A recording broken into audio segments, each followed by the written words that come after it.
Hey guys, in this video I thought I would talk about something a bit more serious. How expats become broke in the Philippines. Stick around.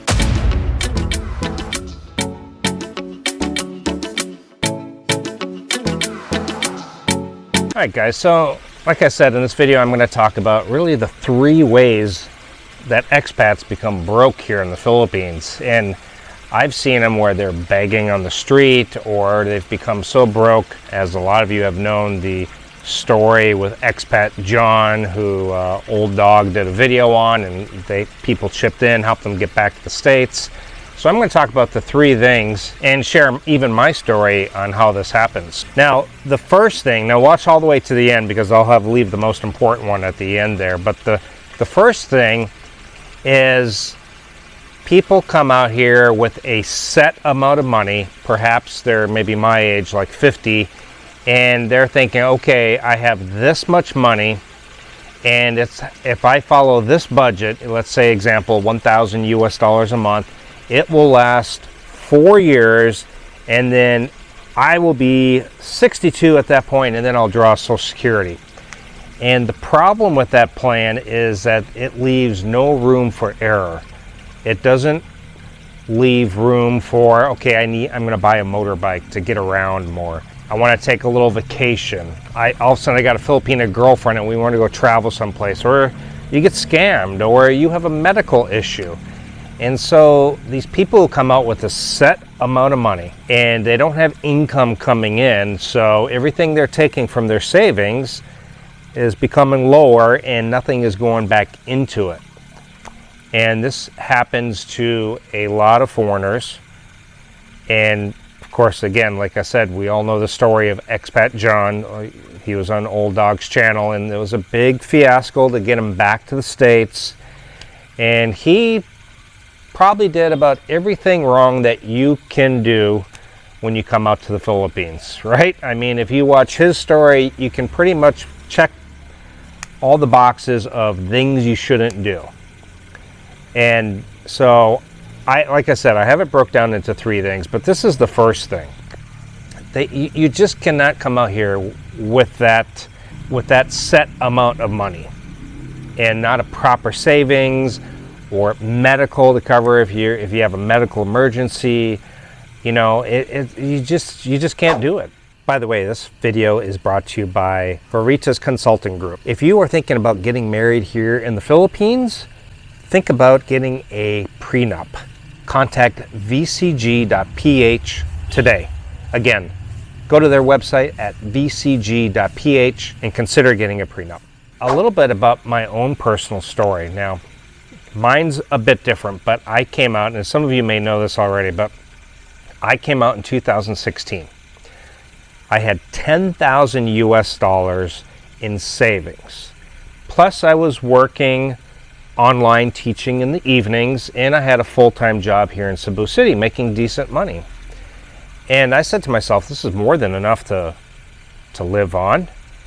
This is enough money that not only can I live on it, but I can take some of my money and even put it back into my savings and keep growing that savings. So I'm continuing to save. Now this does not include my 401k that I had when I was working for 12 years at my company. I had a very good 401k. It was 6% before tax, and then the company matched 6% before tax, which was amazing. Basically 12% before tax saving in my 401k. So that was something that I couldn't touch, of course. But I had put that $10,000 aside, and I said, this is going to cover me if I have medical emergency.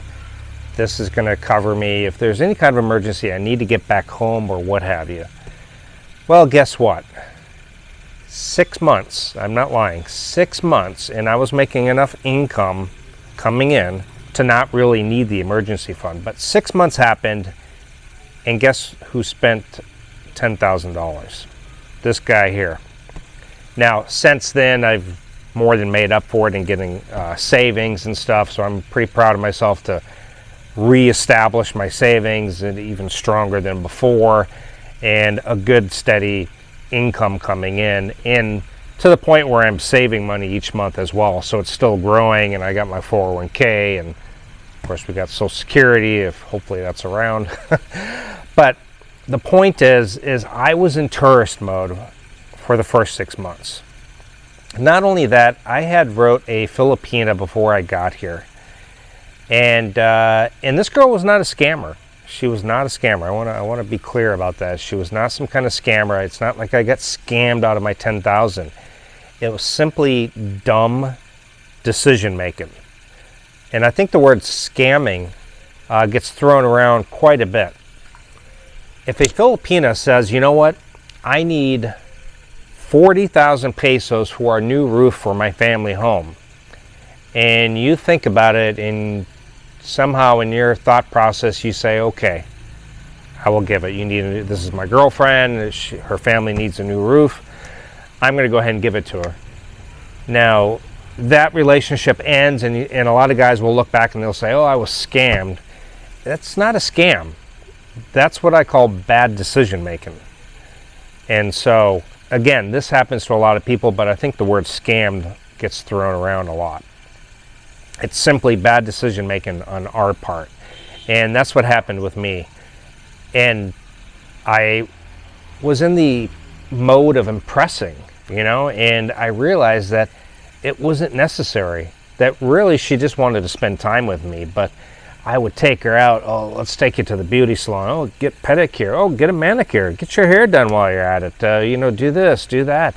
And I was just, and every weekend I wanted to go do something. Let's go to Oslo and go do the whale sharks. And let's go here, Kawasan Falls. And let's go over to Cebu, or not Cebu, but Bohol. And let's go to Siquijor. And, it was just constantly, for the first time in my life, I got this, at least at my age, I had a girl who was in her 20s, a beautiful girl. And it was just all about impressing, because I was so set in my mind that, this is how it is in the U.S. You gotta spend money to impress. You really do. And I've since learned that if you have to spend the money and give money each month to her to impress her, then this is not the girl for you. Which segues into the second thing, which is Filipinas. Impressing, scamming, not clearly making good decisions. I put this all together, but a lot of us come over here. We're middle-aged or older, Actually, I would say the average median age is guys who are at retirement level, 62, for example. You do get guys in their 50s who've been really smart with making investments or working very hard, and they come out here and they have enough money until Social Security hits, or they've done wise decisions with their finances over the years. But the majority of the guys are in their 60s.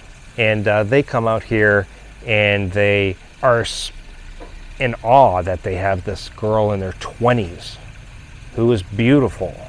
Long black hair and dark eyes and nice tan skin. And they are like this knight in shining armor. They want to rescue her from her poverty, they want to impress. And so it's like every time she asks, hey, my family needs this, or maybe the family is pressuring her, they give. They want to take her here. They want to take her to nice restaurants, when in reality, you could take her to the chicken shack and give her chicken and rice, and she's probably just as happy or impressed, And a lot of guys also move way too quickly. And again, I'm guilty of this as well. But a lot of guys, literally, they meet for the very first time. Maybe they've wrote and they've talked to each other for 6 months, but they've never met in person. But they get here, and all of a sudden, after a 2-week vacation, they're getting married. And it just boggles my mind that people could do that of after 2 weeks of meeting in person. It happens. It happens quite often here. Or I'll hear guys who will say, hey, we moved in together. I've known her for 5 days. We're already living together. I mean, back in the West, it's unheard of that people would move in together after 5 days, a week, a month. I mean, it just doesn't happen, but it happens here. And I think it is because we want to be knights in shining armor. We want to rescue them from poverty. A lot of us, we may date a girl and see how she's living, and we feel bad. Like I said, you almost want to rescue her from that. But that is the second thing. Guys just can spill out too much money. And luckily, I had steady income coming from 2 sources. So even though I burned through my savings, it was not a finite amount of money. The money was still coming in. And I quickly learned the ropes here and got my savings back up and more so. And learned very quickly that I cannot be in this tourist mode. I can't be this knight in shining armor. I can't spend all this money. She's either wants to be with me because she wants to be with me, or she's going to be with me because of money. And that's certainly what I wasn't looking for here. You had that in the West. I left that behind, so I wanted to change. I didn't want to be going after the same type of girl that you have in the West. Now, the third one is medical emergencies. Again, a lot of these guys, they come out with this certain amount of money, or this certain amount. I get Social Security, this much, and that is exactly how much I have to live on. They don't get health insurance. There's no room for anything else. And I'll share a personal story. There was a gentleman, he used to watch my channel. His name was Ron. Some of you may recognize the name. I think his name was Mr. Ron on YouTube. He would be in my live streams and comment on my channel, and a lot of other vloggers. And he would watch YouTube videos all day long. Why? Because I had met him in Davao, met for coffee. He reached out, said, "Hey, I know you're going to be in Davao, or you've now moved to Davao. I watch your channel. I'd love to meet you." And I said, "Sure." But he told me that he was only bringing in around $650 Social Security. That was it. That was his monthly income. It was so low that basically his Filipina girlfriend had to work and open a sari-sari store to bring in enough money to sustain their household, because I think she had like 3 kids that were living in the household. And so with his meager Social Security money and her sari-sari store money, they had enough to live on for both of them and the 3 kids. Very meager type style of living for a Westerner anyway. And he was, towards the end, I know the last few years, he would message me and say, "Hey, I'm sick, I'm this, I'm that." And he would say things like, "Well, I have to wait till payday to get to the hospital." And a lot of Filipinos live like this. You talk to a lot of Filipinos, you'll hear stories of, "Well, my mother died at age 42, or my grandma died at 51, and you're thinking, "Wow, so young. I mean, what could have possibly happened that they died at this age? Why couldn't they get medical treatment?" They can't afford the medical treatment or the medicine to take care of the problem that they have. Because often I'll hear of problems that I'm thinking, wow, that's something that should have been able to be taken care of with a surgery or proper medicine. But they don't have the money. So what do? They are taken care of at home by their family, and they pass away at an early age. And that's the sad story of it. And this guy, Ron, just dropped off the face of the earth, and I understand he passed away, but he didn't have the money. He didn't have health insurance. I always told him, I said, at least get the travel medical insurance or something. There's links in the description, guys. But do something. You can't just have that amount of money and a medical emergency happen and you're screwed. And that's exactly what happened. He passed away probably in the comforts of his own home, but he didn't have the money to get medically treated. Didn't even have the money to get back home. A lot of guys, like this expat John, they wait to the very last moment. He waited till there was nothing left till he was basically out on the street begging for food and asking people for help and literally starving. And it's like they think to themselves, oh, well, I'll get a job, or next month I'll catch up, or maybe some more money, I can find some work, or there's just always, they're thinking, oh, I don't want to leave this place. You know, I've got a young, beautiful women here, and it's inexpensive to live, and the people are so kind. I don't want to go back to the West. And they keep thinking that something's going to happen that will enable them to be able to stay. And it never happens. And they become homeless. They pass away from sickness here that could have been treated.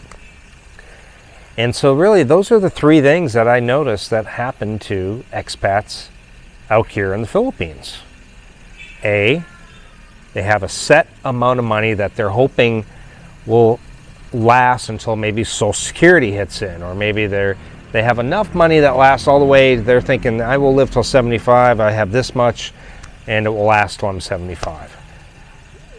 They don't count on the extra expenses, getting sick, anything like that. Two, a Filipina who either may have scammed you or just bad decision making on your part, guilty. Or three, a medical emergency of some sort. Or, in the case of expat John, all the above, right? So, let me know your thoughts and comments, and comment down below.